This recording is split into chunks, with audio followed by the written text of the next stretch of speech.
देखिए bumper vacancy आई हुई है गवर्नमेंट यूनिवर्सिटी की तरफ से। जो लोग भी साल 2026 में असिस्टेंट प्रोफेसर बनना चाहते हैं उनके लिए ये वीडियो बहुत इंपॉर्टेंट होने वाली है, क्योंकि लगभग लगभग सभी डिपार्टमेंट से, जितने भी डिपार्टमेंट एक यूनिवर्सिटी में होते हैं, ऑलमोस्ट सभी डिपार्टमेंट से वैकेंसी आई हुई हैं। जी हाँ, ऑफिशियल वेबसाइट से हम आपको ऑफिशियल नोटिफिकेशन दिखा रहे हैं, किस तरह से अप्लाई करना है, क्या पूरा प्रोसेस होने वाला, कंप्लीट जानकारी हम आपको प्रोवाइड कराएंगे। लेकिन आगे बढ़ने से पहले अभी तक हमारा आपने ये चैनल सब्सक्राइब नहीं किया है तो सब्सक्राइब ज़रूर से कर दें, ताकि कोई भी वीडियो अगर हम डालें तो सबसे पहले नोटिफिकेशन आपके पास उसका पहुंच जाएगा। चलिए आज का ये जो नोटिफिकेशन है इसके बारे में कंप्लीट जानकारी हासिल कर लेते हैं, किस किस सब्जेक्ट में कितनी वैकेंसी हैं। और मैं आपको पहले ही बता रहा हूँ, यहाँ पर फिक्स्ड सैलरी आपको मिलने वाली है। फिक्स्ड सैलरी आपको ये सैलरी मैंने यहाँ पर लिख दी है, पर मंथ होने वाली है। ये पर मंथ की सैलरी होने वाली है, मतलब 57,000 पर मंथ, 57,000 रुपये पर मंथ की सैलरी होने वाली है असिस्टेंट प्रोफेसर की। ऑलमोस्ट सभी डिपार्टमेंट से वैकेंसी आई हुई है। कैसे अप्लाई करना है वो सारी चीज़ें हम आपको बताएंगे। पहले ये समझ लीजिए किस किस डिपार्टमेंट से वैकेंसी आई है। तो देखिए मैं यहाँ पर आपको डिपार्टमेंट का नाम बता दूंगा, नंबर ऑफ वैकेंसी आप खुद यहाँ पर ये देख लेना, ठीक है ना। अब यहाँ पर सबसे पहले दे रखा है सब्जेक्ट बायोटेक्नोलॉजी। ये biotechnology science and technology faculty के अंदर आता है ये डिपार्टमेंट बायोटेक्नोलॉजी, तो इसमें वैकेंसी आई हुई है। सेंटर फॉर एनर्जी स्टडीज, तो सेंटर फॉर एनर्जी स्टडीज के अंदर देखिए यहाँ पर अलग अलग सब्जेक्ट हैं, जैसे एनर्जी मैनेजमेंट है, एनर्जी ऑडिट है, हाइड्रोजन एनर्जी है, डेटा एनालिसिस है, इन सब में वैकेंसी है। और इसी तरीके से केमिस्ट्री डिपार्टमेंट में यहाँ पर आप देख सकते हैं ऑर्गेनिक केमिस्ट्री के अंदर वैकेंसी है और बायोकेमिस्ट्री में वैकेंसी है। कंप्यूटर साइंस में अगर हम बात करें तो कंप्यूटर साइंस में भी यहाँ पर वैकेंसी दे रखी है। और इसी तरीके से इलेक्ट्रॉनिक्स एंड इंस्ट्रूमेंटेशन साइंस के अंदर यहाँ पर वैकेंसी दे रखी है, ठीक है। और आगे देखते हैं, चलिए सारी वैकेंसी हम वन बाय वन कवर करते चले जाएंगे। एनवायरमेंटल साइंस के अंदर वैकेंसी हैं, 3 वैकेंसी हैं। और इसी तरीके से ज्योग्राफी की अगर हम बात करें तो यहाँ पर ज्योग्राफी में 4 वैकेंसी हैं। हेल्थ साइंस में यहाँ पर 3 वैकेंसी है। और इंटरडिसिप्लिनरी स्कूल ऑफ साइंस में अगर हम बात करें तो यहाँ पर 5 वैकेंसी हैं, लेकिन अलग अलग सब्जेक्ट की वैकेंसी है, जैसे कि मैथमेटिक्स में है, इन्वायरमेंटल साइंस में है, और इसके अलावा आप life science and bio science के अंदर है, एमएससी साइकोलॉजी में है, इकोनॉमिक्स में है, और मैथमेटिक्स की वैकेंसी है। ये तो फिर दूसरा डिपार्टमेंट आ गया, ये आ गया आपका पर्टिकुलरली मैथमेटिक्स डिपार्टमेंट। तो पर्टिकुलरली मैथमेटिक्स डिपार्टमेंट में हम बात करें तो टोटल 6 वैकेंसी हैं, जिसमें एमएससी वालों को अगर आप मैथ पढ़ाना चाहते हैं तो उसमें 2 वैकेंसी दे रखी हैं। इसके अलावा और ये अप्लाइड मैथमेटिक्स है और कई सारी वैकेंसी हैं, तो वो आप यहाँ पर देख लेना, ठीक है। और इसके अलावा अगला जो डिपार्टमेंट है वो मीडिया एंड कम्युनिकेशन स्टडीज़ है, तो इसमें 4 वैकेंसी टोटल। माइक्रोबायोलॉजी डिपार्टमेंट से 2 वैकेंसी आई हुई हैं। इसी तरीके से फिजिक्स में 3 वैकेंसी हैं, ठीक है। और साइंटिफिक कंप्यूटिंग मॉडलिंग सिमुलेशन के अंदर 2 वैकेंसी हैं, स्टैटिस्टिक्स के अंदर 1 वैकेंसी है। इसी तरीके से अगला जो डिपार्टमेंट है वो टेक्नोलॉजी है। इसमें आप यहाँ पर देख सकते हैं अलग अलग है, जैसे कंप्यूटर है, सिविल है, मैकेनिकल है, बायोटेक्नोलॉजी है, इलेक्ट्रॉनिक्स है, अलग अलग डिपार्टमेंट्स हैं। डेटा साइंस और डेटा साइंस सब सेंटर में जो वैकेंसी आई हुई हैं, 2 वैकेंसी आई हुई हैं, ठीक है ना। इसमें कंप्यूटर साइंस में है और स्टैटिस्टिक्स में है। तो ये एक यूनिवर्सिटी, और यूनिवर्सिटी में कई सारे डिपार्टमेंट होते हैं, फैकल्टीज होते हैं, ये तो आपको मालूम ही होगा। तो अलग अलग डिपार्टमेंट और अलग अलग फैकल्टी से वैकेंसी आई हुई हैं।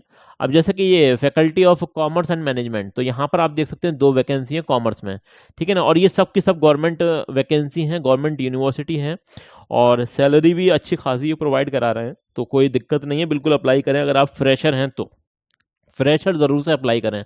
जितने भी असिस्टेंट प्रोफेसर की लाइन में आना चाहते हैं, जो भी कैंडिडेट हैं, तो वो ज़रूर से इसमें अप्लाई करें। मैनेजमेंट की अगर हम बात करें, मैनेजमेंट साइंस में, तो यहाँ पर 2 वैकेंसी हैं। मैनेजमेंट साइंस यहाँ पर और भी वैकेंसी दे रखी है, 4 वैकेंसी और भी हैं। इसी तरीके से यहाँ पर एंथ्रोपोलॉजी जो डिपार्टमेंट है, फैकल्टी ऑफ ह्यूमैनिटीज़ की बात अगर हम करें तो यहाँ पर 3 वैकेंसी है एंथ्रोपोलॉजी में। डिफेंस और स्ट्रेटेजिक स्टडीज़ में 3 वैकेंसी है। बाबा साहब अंबेडकर स्टडीज़ के अंदर ये भी डिफेंस स्टडीज़ आई थिंक, हाँ, तो इसमें भी वैकेंसी है। इकोनॉमिक्स में 1 वैकेंसी है, इंग्लिश में 3 वैकेंसी हैं। और इसी तरीके से फॉरेन लैंग्वेज में यहाँ पर 3 वैकेंसी हैं, जिसमें जर्मन में, फ्रेंच में, स्पेनिश में है। हिंदी में अगर हम बात करें तो हिंदी में 1 वैकेंसी है, हिस्ट्री में 2 वैकेंसी हैं। लॉ डिपार्टमेंट से यहाँ पर 5 वैकेंसी आई हुई हैं। इसी तरीके से मराठी में अगर हम देखें तो यहाँ पर 3 वैकेंसी हैं।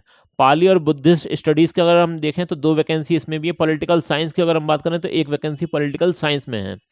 साइकोलॉजी में यहाँ पर टोटल 3 वैकेंसी हैं, और इसी तरीके से सोशियोलॉजी जो सब्जेक्ट है उसमें 2 वैकेंसी हैं। चलिए आगे देख लेते हैं, फैकल्टी ऑफ इंटरडिसिप्लिनरी स्टडीज़। अब यहाँ पर सेंटर फॉर परफॉर्मिंग आर्ट्स में 3 वैकेंसी हैं, जिसमें इंडियन क्लासिकल म्यूज़िक है, इंडियन क्लासिकल डांस है, मराठी थिएटर डांस है। इसी तरीके से कम्युनिकेशन एंड जर्नलिज्म के अंदर 2 वैकेंसी हैं, और एजुकेशन एक्सटेंशन के अंदर 5 वैकेंसी हैं, जिसमें ये ज़्यादातर बीएड डिपार्टमेंट है, बीएड जहाँ पर होता है, बीएड एमएड उससे रिलेटेड है, तो ये आप देख लेना। स्पोर्ट्स एंड फिजिकल एजुकेशन में 6 वैकेंसी हैं, जिसमें योगा में 4 वैकेंसी और फिजिकल एजुकेशन में 2 वैकेंसी हैं। इसी तरीके से स्किल डेवलपमेंट सेंटर में 6 वैकेंसी है, जिसमें के सबसे पहले ये आप देख सकते हैं मैनेजमेंट डिपार्टमेंट से वैकेंसी है। बीवॉक जो कोर्स होता है उसे पढ़ाने के लिए यहाँ वैकेंसी है। मैन्युफैक्चरिंग टेक्नोलॉजी, अगर आपने बीई बीटेक कर रखा है, एमई एमटेक कर रखा है मैकेनिकल में, प्रोडक्शन में, तो आप यहाँ पर अप्लाई कर सकते हैं इलेक्ट्रॉनिक्स इंजीनियरिंग में, ठीक है ना। इसके अलावा अगर यहाँ पे आगे देख सकते हैं रिन्यूएबल एनर्जी, तो रिन्यूएबल एनर्जी में भी वैकेंसी है। इसी तरीके से और भी सब्जेक्ट हैं, वो आप यहाँ पर देख लेना। School of open distance learning, इसके अंदर वैकेंसी है, तो टोटल 8 वैकेंसी हैं। ये अलग इनकी फैकल्टी है और डिस्टेंस डिपार्टमेंट है इनका। तो यहाँ पर जैसे लैंग्वेज में आप देख सकते हैं, इंग्लिश में वैकेंसी, मराठी में है, और सोशल साइंस में, तो सोशल साइंस अगर हम बात करें तो इसमें सोशोलॉजी, अगर हिस्ट्री या इकोनॉमिक्स किसी में भी आपके पास डिग्री है तो यहाँ पर आप अप्लाई कर सकते हैं। इसी तरीके से कॉमर्स डिपार्टमेंट में वैकेंसी है, तो मास्टर डिग्री होनी चाहिए एटलीस्ट आपके पास कॉमर्स में, और प्लस आपके पास नेट क्वालिफाई होना चाहिए। मैनेजमेंट में वैकेंसी है, साइंस में वैकेंसी है, जिसमें कि ज्योग्राफी डिपार्टमेंट से वैकेंसी है। एजुकेशन में आप देख सकते हैं यहाँ पर वैकेंसी है। तो ये अलग फैकल्टी है, यहाँ पर फैकल्टी वाइज भी दे रखी है और वैकेंसी डिपार्टमेंट वाइज भी, सब्जेक्ट वाइज भी दे रखी है, ठीक है ना। एजुकेशन टेक्नोलॉजी ई कंटेंट डेवलपमेंट में वैकेंसी आई हुई है, 1 वैकेंसी है। और अदर डिपार्टमेंट है, जैसे कि कॉम्पिटिटिव एग्जाम सेंटर भी है इनका, जब मतलब कोचिंग वगैरह मान लीजिए आप इनकी, तो जैसे पॉलिटिकल साइंस में, हिस्ट्री में, सोशियोलॉजी में, इकोनॉमिक्स में, इन सब में भी 1-1 वैकेंसी दे रखी है। चलिए बात कर लेते हैं यहाँ पर एलिजिबिलिटी क्या है। तो देखिए एलिजिबिलिटी आप यहाँ पर समझ जाइए, कम से कम आपके पास मास्टर डिग्री होनी चाहिए, वो भी 55% के साथ। पहली बात तो यही हो गई। अगर आप किसी रिजर्व कैटेगरी से आते हैं तो आपको 5% का रिलैक्सेशन मिल जाएगा, मतलब आप यहाँ पर 50% भी अगर आपकी है मास्टर डिग्री में, तब भी आप यहाँ पर अप्लाई कर सकते हैं। इसके अलावा beside fulfilling the above qualification, candidate के पास यूजीसी नेट होना मैंडेटरी है, ज़रूरी है, ठीक है ना। या फिर नेट हो या और करके लिखा हुआ, देखिए आप और देख सकते हैं, और करके लिखा हुआ सेट हो, या फिर और करके यहाँ पर भी लिखा हुआ पीएचडी हो। या तो आपके पास नेट होना चाहिए, सेट होना चाहिए, या फिर पीएचडी होना चाहिए। अब जिन लोगों के पास 2009 से पहले उन्होंने रजिस्ट्रेशन कराया था पीएचडी में और पीएचडी कंप्लीट करी थी, उस केस में अगर उनके पास नेट नहीं भी है तब भी वो डायरेक्टली अप्लाई कर सकते हैं on the basis of PhD.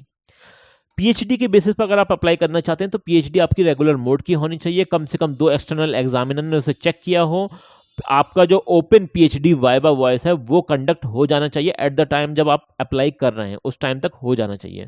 आपने कम से कम 2 रिसर्च पेपर पब्लिश कराए हों, जिसमें से 1 रिसर्च पेपर रेफर्ड जर्नल के अंदर पब्लिश हुआ हो। आपने कॉन्फ्रेंसेस, सेमिनार अटेंड किए हों और वहाँ पर अपने पेपर भी प्रेजेंट किए हों, कम से कम 2, तो ये भी इंपॉर्टेंट पॉइंट है।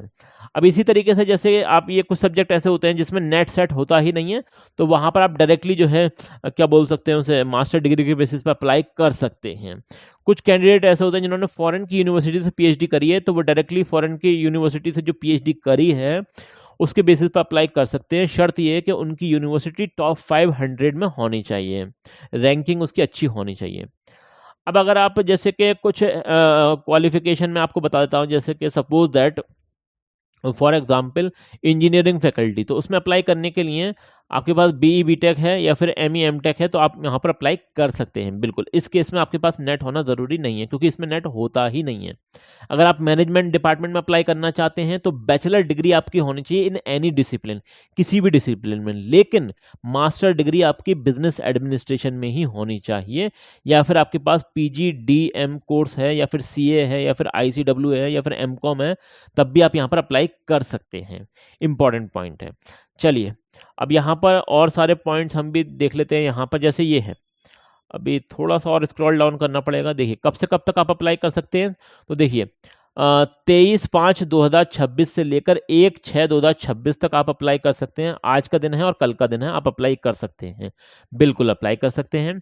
Candidate should submit the application form along with all enclosure to the head of the concern department at the time of the interview of the verification.